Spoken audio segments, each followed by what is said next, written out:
अजीब है ना?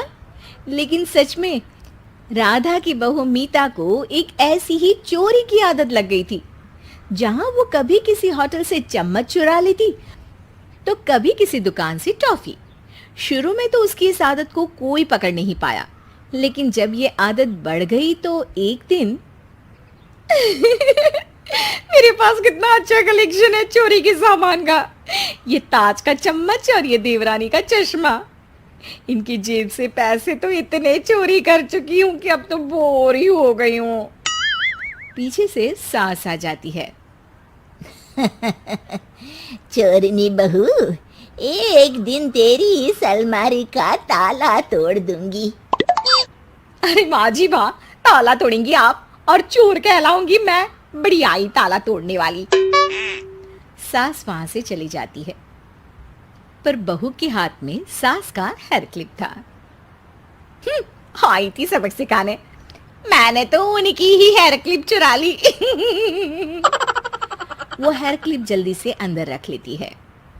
एक दिन मीता पति के साथ एक शादी में जाती है, जहाँ कई लोग होते हैं। जाती तो बिना शॉल के है, लेकिन आते वक्त उसके हाथ में एक सुंदर सा लाल रंग का शॉल होता है। अरे मीता, ये शॉल किसका है? किसका है मतलब? मेरा ही है। अरे पर जाते वक्त तो नहीं था। अब ना तुम्हारा ध्यान मुझ पर क्यों होगा? शादी को इतने साल जो हो गए हैं। पति कुछ नहीं कहता। दोनों घर आ जाते हैं। मीता जल्दी से अलमारी खोलती है और शॉल उस पर रखकर ताला लगा देती है। अरे ये अलमारी में हमेशा ताला क्यों लगा रहता है? मैं भी नहीं जानता कि मेरे ही कमरे की एक अलमारी के अंदर क्या क्या रखा है। मीता पति को आंख दिखा देती है और वहां से चली जाती है। एक दिन वो सास के साथ बाजार जाती है। भैया, आम कितने के दोगे? 100 रुपए के 5। अरे भैया 6 दे दो 100 रुपए के। नहीं नहीं अम्मा जी, नहीं हो पाएगा।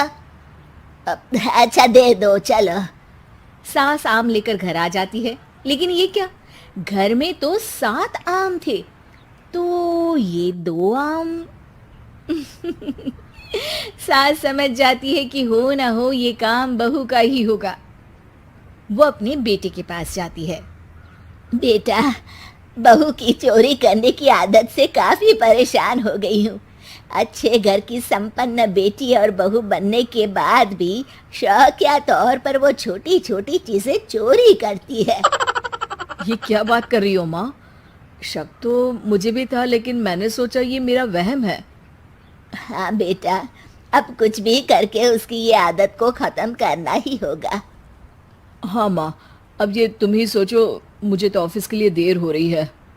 ये बोलकर बेटा तो चला जाता है, लेकिन सास का दिमाग चलने लगता है और जल्द ही उसे आइडिया भी आ जाता है। बहू चल, आज मुझे एक चश्मा खरीदना है, जरा मार्केट तक चलते हैं। हाँ हाँ माँ जी, चलिए ना। सास उसे लेकर एक चश्मे की दुकान में जाती है।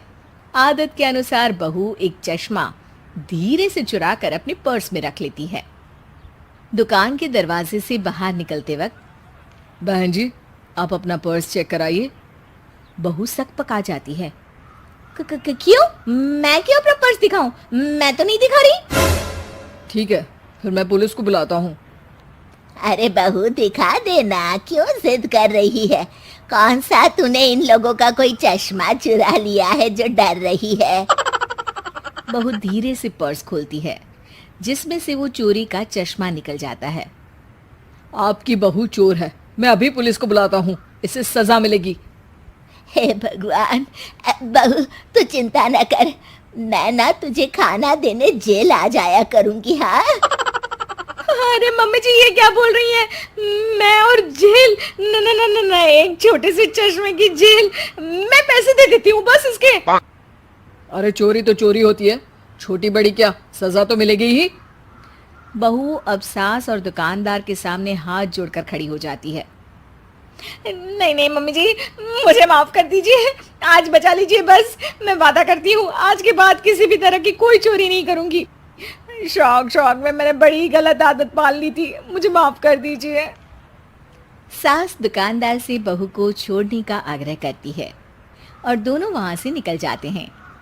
जाते जाते सास दुकानदार का हंसकर शुक्रिया करती है।